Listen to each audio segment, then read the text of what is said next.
Honorable Robert Persaud, Foreign Secretary, the Cooperative Republic of Guyana. Honorable Senator Roxanne Persaud, and I know that Senator Brisport is on his way, so that we take the opportunity to acknowledge, and Assembly Member Alicia Hyman. Ambassador Trishala Persaud, Deputy Permanent Representative of the Cooperative Republic of Guyana to the United Nations. And I want to tender an apology for my colleague, Mr. Yusuf, Advisor on Diaspora and Investment, who, because of circumstances beyond his control, is running a bit late. Other state and elected officials, city elected officials, members of the diplomatic and consular corps, distinguished ladies and distinguished leaders and members of the Guyanese diaspora, including our esteemed speakers here. I recognize my friend and colleague Jennifer Branch, among others. Ladies and gentlemen, all, it is indeed a pleasure to welcome you to this year's event in commemoration of Emancipation Day 2024. Thank you for taking time off of your various schedules to be a part of this significant occasion. I'm indeed exceedingly delighted to have so many distinguished personages joining us this evening for this most efficacious and august occasion.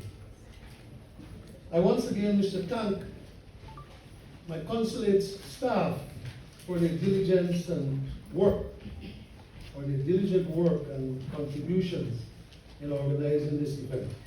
Importantly too, I would like to acknowledge the invaluable support of the members of the diaspora. And it would be remiss of me not to mention some of those stalwarts sitting here, Miss Pat Langford and Claire Patterson and Lord Ferguson, among others, Jeannie Persaud, among others, Ramona Persaud. I want to thank you again for your invaluable support over these months and these years. Please be assured that the Consulate General, and by extension the government of Guyana, remain exceedingly mindful of your support and collaboration year after year.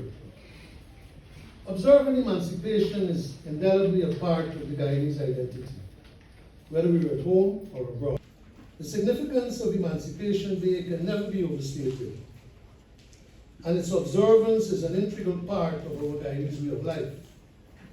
History is replete with accounts of what is generally considered to be the most atrocious crime ever committed against humanity.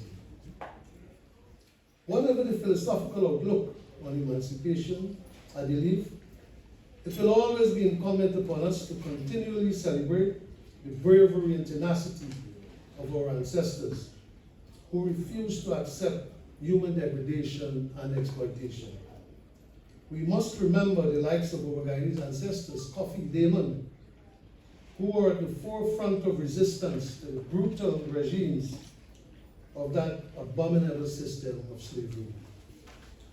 Kofi, we know, led one of the Caribbean's largest and more successful slave uprisings in 1763 in Maurice. His leadership and bravery, arguably, spread across the region, and emboldened thousands of slaves to fight for their freedom decades later. It is almost 2 centuries since slavery was abolished, and emancipation declared in many countries around the world. It hardly needs saying that we as a free people have done remarkable things and have had life-changing progress, as is evident in our own country, Guyana, and of course, world over.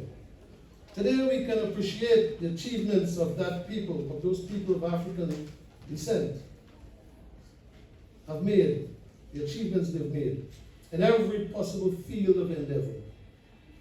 All of this was made possible through the heroism of our ancestors. All of this, I stress, was made possible through the heroism of our ancestors. We are all products of an unjust system that